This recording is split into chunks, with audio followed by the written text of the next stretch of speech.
How you doing, guys? This is Andrew at the Warrior Vault. I have a battle report for you. It's a game 2 of a tournament I did this past Saturday. It's at Outside the Box Games, and I fought Matt and his Lizardmen. And if you haven't seen game 1, it's up on my channel, and also my list is up on the channel too. So here's what Matt brought. He brought a bit of heroes that he runs with the Cold 1 calves, 5 units of skirmishers, and a slan. For magic, I got Soul Quench, Walk Between Worlds, Tempest, Fiery, and Hand of Glory. I had to make this slide to show how ridiculous this is. Teta Echo is a Lord Master, so he gets all the heaven spells, and then he has the Slan with all the signature spells. What's also interesting about this is the fact that Teta Echo allows you to roll a die 6 at the beginning of your magic phase. On a 2 or higher, you get to reroll 1s in your magic phase. So basically, the Slan can cast most of the signature spells he wants to get off on just 1 die or 2 dies. Alright, this is my deployment. I have my 10 archers here with my level 1 and my handmaiden. I have 5 sisters under here. I have 2 bolt throwers here, and this is the Frost Heart. I have a White Lion Horde. I have another bolt thrower, my Silver Helms, my 10 archers, and my fast cav, and tucked over here is another bolt thrower. And he has 2 Stegodons, Skinks, a Slan with 20 Saurus warriors, and also Teta Echo, Skinks, more Skinks, and his 5 Cold 1 cav with his 3 heroes. Also, back to this, the objective is whoever has the most rank and file models next to the objective at the end of the game gets 300 victory points, and he also hides some Skinks in the forest. So after Vanguard, I move up here, and his Vanguard with Teta Echo allows him to move both of his Stegodons forward. Alright, so I win turn 1. And I just put my fast cav in front of his Saurus on cav because I'm just trying to slow him down for a turn instead of him marching over and being a huge problem right away. I move my cav up and my White Lions, and I move the Frost Heart over to the side. Now I know that the Stegodons are stubborn, but if I get a side charge on him, I can overrun into the second one, or maybe overrun into something else important. So that's why I did this positioning. Plus, I also thought behind a tree he's not going to be able to shoot me as easily. Alright, nothing really happens in magic. Shooting, I was able to kill 3 of the chameleons with most of my shots, and I wasn't able to kill him, but I got him down to 1 wound, and this bolt thrower to the far right, all he could see was the skink straight ahead of him. So that's what he took shots at. Why not, right? Alright, Lizardman turd 1. Okay, so he boxed me in just like this. He did a combat reform, and he put skinks front and behind me. So he's going to try to shoot them off the table. Moves everything else forward. Slan just slightly moves, and the Stegodons come forward. And with his magic, he tried to get Comet. I stopped that, but he was able to cast, I think I let go Earthblood. He healed the wound on the Stegodon, I believe. Not a huge deal, but it was a pretty good strategy. And for shooting, he killed a couple sisters, and I think that's about it. Oh yeah, he also killed my fast cav, as to be expected. Alright, High Elves turn 2. Pretty uneventful turn. I went to charge the skinks. They fled, so I tried to redirect. I think I tried to redirect in the cav, which he has it properly placed in the woods, which would have been dangerous terrain, but I failed. And this was before I moved my White Lions to this position here.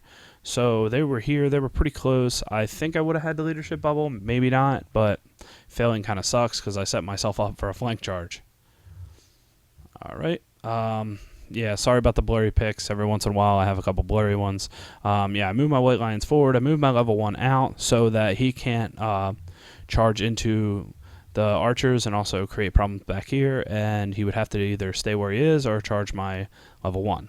And then I move my sisters up here. Now, if he doesn't charge, I'll double charge him with the White Lions and the Mage just to kill him off the table. Yeah, nothing really to note. Magic and shooting, I kill a couple skinks here and there, and no big deal.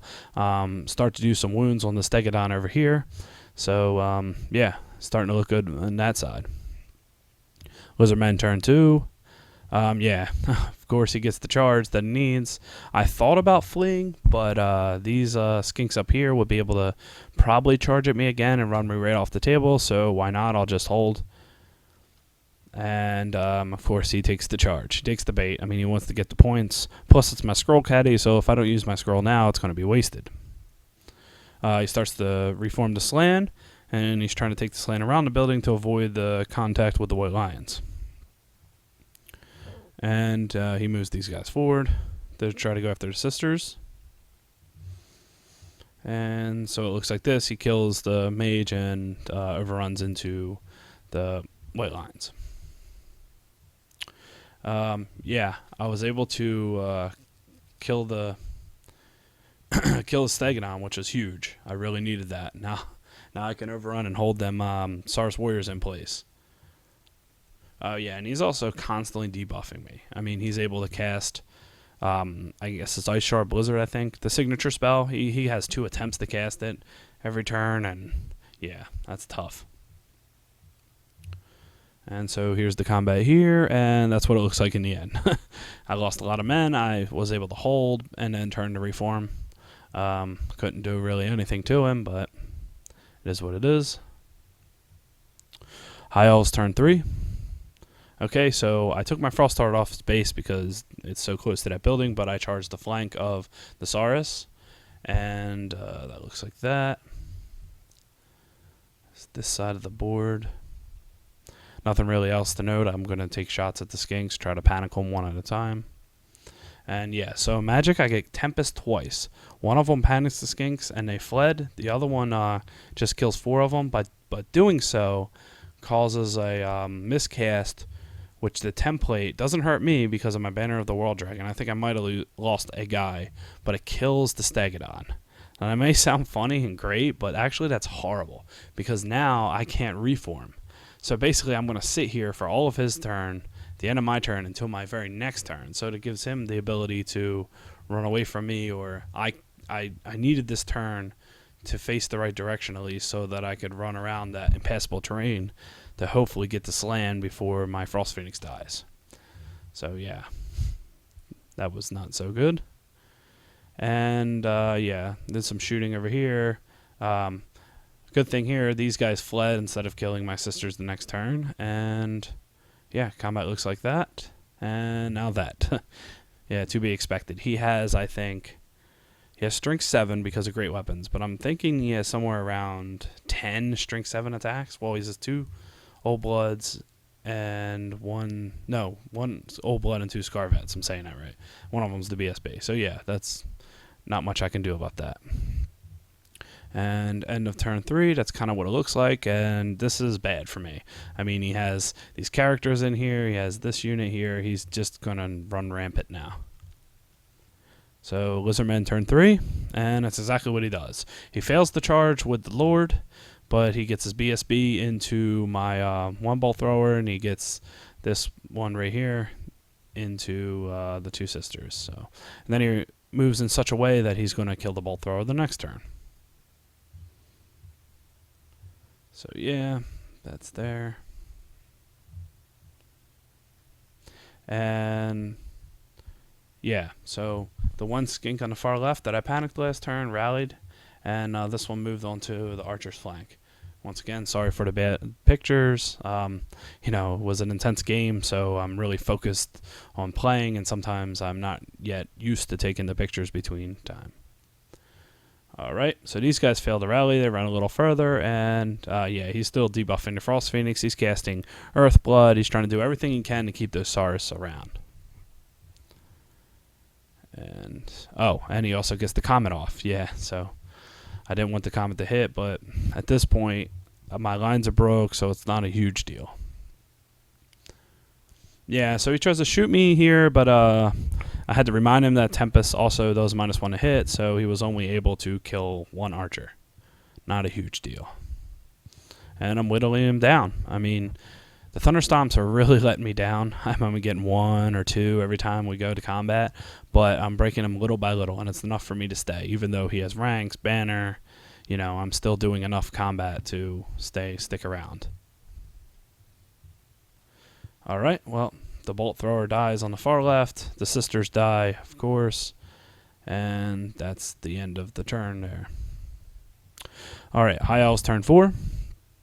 Coming around, I fast reform. I start to go around the building so that I can hope to catch him. I know he's going to put stuff in my way, but this is what I have to do because I'm not going to be able to make it around the Phoenix. I moved the archers up so that it would make it a little bit harder for him to charge, or I wouldn't charge and run through his skinks. And I moved these guys up to try to avoid the comet and get the victory points at the end of the board because you get a +1 if you can go to the end of the board. And I also want to shoot that one chameleon that's hiding in the woods. Alright, so yeah, I'm still rolling bad on the thunderstorms. I still get debuffed. I'm killing Saurus little by little. He's running out of wounds here. Lizardmen turn 4. Okay, so yeah, he moves the 2 forward so that he can charge my Phoenix. He puts these guys in my way here, and this is interesting here. He takes a charge, and I flee, and then he charges with the rallied skinks over here, and I flee back towards him. So that was pretty interesting. And the bolt thrower over here, yeah, the cav charged it, and they killed it. I mean, spoiler. Okay, so these skinks charge this bolt thrower. Yeah, magic, more of the same. I mean, he doesn't have... I guess he could do chain lightning with his level 2 Tedeko, but he doesn't really have a lot that's super threatening. He doesn't have like dwellers or anything that I'm too worried about. So he is doing a lot of debuffing, but nothing that's really game changing. And then you know, the last bolt thrower dies because it skinks. Oh, and up in the top corner here, he also was able to shoot off some archers. So High Elves turn 5.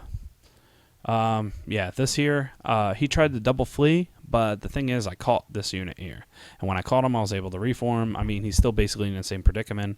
He could have let me charge, I guess, and kill one and then charge the second. But, I mean, this strategy, if it works, I'm just stuck in the middle and there's nothing I can do. So it was a chance, but it just happened to be like this, and I rallied the archers.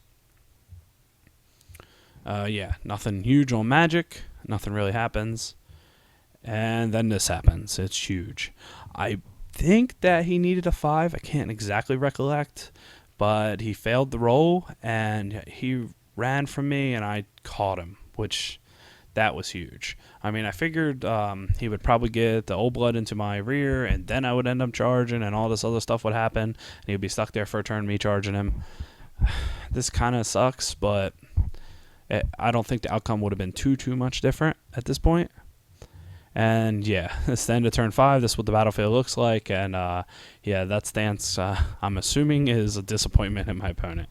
I mean, what are you going to do? The dice, they'll get you sometimes. I mean, with his cold-blooded, he still failed. 5's still hard. I mean, I don't know. That's like something like a little better than a 50% chance. So, all right, Lizardman turn 5.